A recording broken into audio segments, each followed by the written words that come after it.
Symptoms of thyroid. Thyroid gland जो होता है वो हमारे नेक में पाया जाता है। इसमें कई तरह की प्रॉब्लम्स हो सकती हैं, जैसे थायराइड नोड्यूल्स।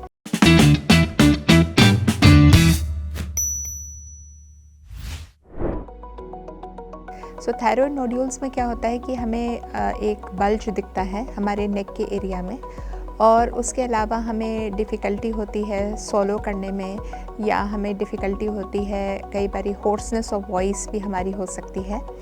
तो ये सब प्रॉब्लम्स हो सकते हैं थायराइड नोड्यूल्स में। डिपेंडिंग अपॉन किस तरह का नोड्यूल है, आपके डॉक्टर आपको सलाह देंगे क्या करना है। इसके अलावा हाइपोथायरॉयडिज्म, हाइपो का मतलब कम, मतलब क्या होता है कि थायराइड ग्लैंड्स जो हैं, थायराइड हार्मोन जो है वो नहीं बन पा रहे हैं, अच्छे से काम नहीं कर रहा है थायराइड ग्लैंड हमारा, तो थायराइड हार्मोन्स ठीक से नहीं बना रहा है, तो हमारे पिट्यूटरी से जो थायराइड स्टिमुलेटिंग हार्मोन है वो ज़्यादा बनने लगता है। दैट मीन्स हमारे T3 T4 कम हो जाते हैं और TSH बढ़ जाता है। तो इसमें क्या होता है, क्योंकि थायराइड ग्लैंड हमारे मेटाबॉलिज्म को जो है वो रेगुलेट करता है, तो सारी चीज़ें स्लो डाउन हो जाती हैं।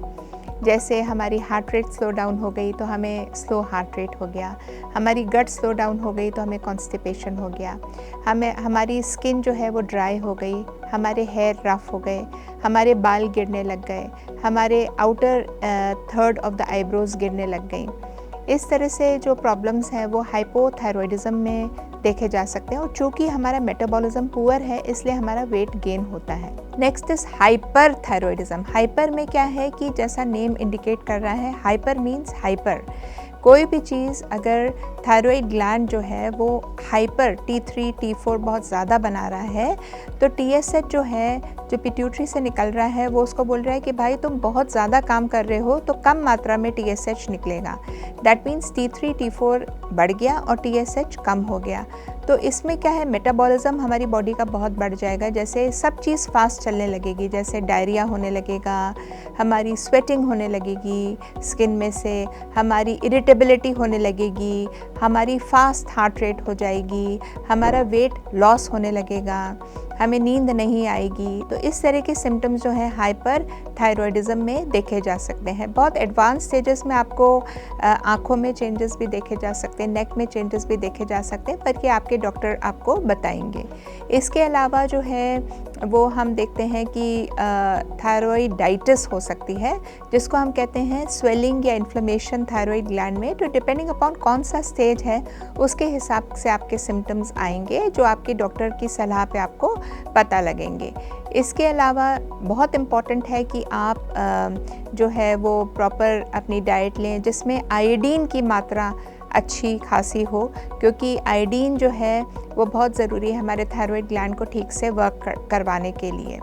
तो आयोडीन आप लेंगे। इसके अलावा गोइटर भी देखा गया, आपने नाम सुना होगा गोइटर, सब बोलते हैं घेंघा, जिसको हिंदी में घेंघा बोला जाता है, जो हमारे गले में एक छोटा सा मांस निकल के आ जाता है, कई केसेस में तो बड़ा सा मांस निकल के आता है। तो इसमें भी क्या होता है, क्योंकि वो सप्रेस कर रहा है हमारे विंड पाइप को, हमारे खाने वाली नली को, तो उसमें swallowing की प्रॉब्लम आ सकती है, ब्रीदिंग की प्रॉब्लम आ सकती है, कई बार होर्सनेस ऑफ वॉइस हो सकती है। तो ये सब चीज़ें हो सकती हैं, आम तौर पे देखा गया है थायराइड प्रॉब्लम्स में।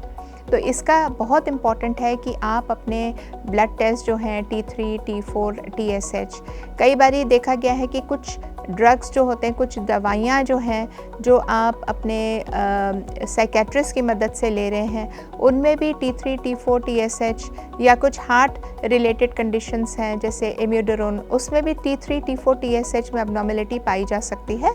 तो इसके लिए आप अपनी डॉक्टरों से सलाह मशवरा ज़रूर करें।